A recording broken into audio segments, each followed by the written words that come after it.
Good morning.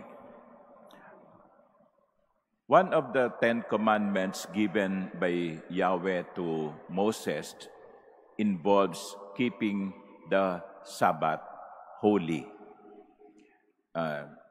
In the Bible, we read in the book of Genesis, God worked in 6 days, and on the seventh day, He rested. Unfortunately, keeping the holy the Sabbath is more honored in breach. Very few in the world, very few countries in the world observe this rest day. Here in the Philippines, what is supposed to be a holiday, a Sabbath day, Sunday, has been replaced with malling, with going to mountains, hiking, and even work. Nakakalungkot.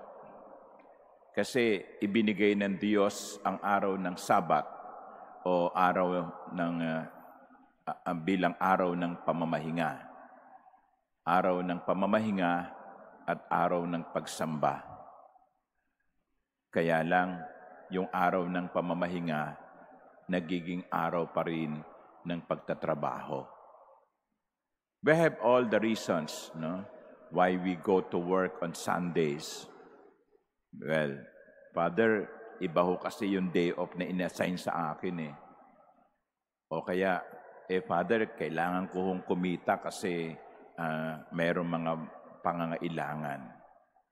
But always remember, it was God's gift to us, the day of Sabbath, the day of rest, so that our body can rest. Kapag ang makina trabaho ng trabaho, masisira agad. Kapag ang kotse, ang sasakyan ay takbo ng takbo, maluluma agad. Gusto nyo bang maluma agad? Gusto nyo bang masira agad? Kung ayaw nyo, bigyan nyo ang katawan ninyo ng pamamahinga.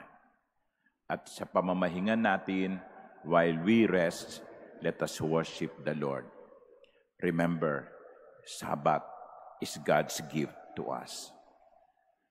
But even then, even when we are called to keep the Sabbath holy, there are instances when we have to break the rule on Sabbath.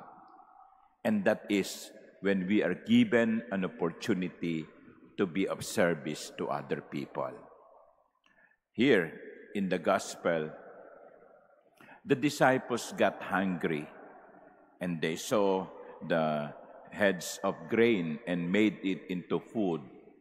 Yung mga Pariseo, pinagmamasdan, May mga ganyan sa buhay natin, ng mga Pariseo, hinihintay na tayo magkamali, tinitignan yung mga maling hakbang natin. Ganon din ang karanasan ng Panginoon, minamatyagan ang bawat kilos niya at ng kanyang mga alagad. At nung sa palagay nila, yung mga Pariseo, sa palagay nila, nagkamali yung mga alagad, they grabbed that opportunity to criticize Jesus. Look, mga disciples mo, hindi sumusunod sa Sabat.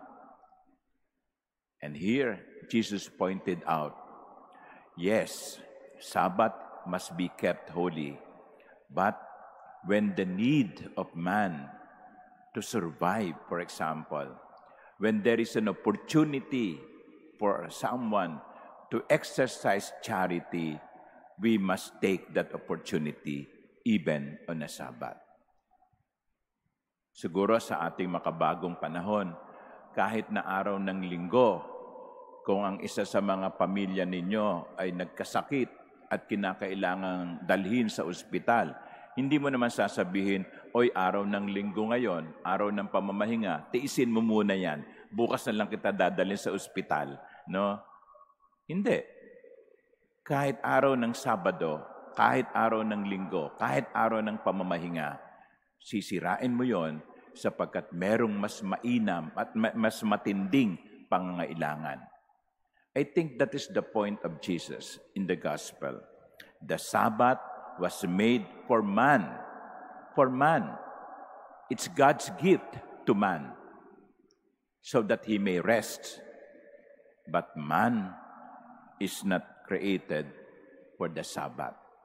In other words, top priority pa rin ang tao kaysa sa araw ng Sabbath. So, I would like to leave you with 2 points. One, as much as possible, we must keep the Sabbath holy. We must keep the Sunday. For us Christians, it's not Sabado, it's Sunday, it's Linggo. Let us keep the day of the Lord really holy. As much as possible, we rest. As much as possible, we go to the sacrament. We receive the sacrament as much as possible. Go to the community and join the community in prayer on Sunday. That's the first point. But the second point is this.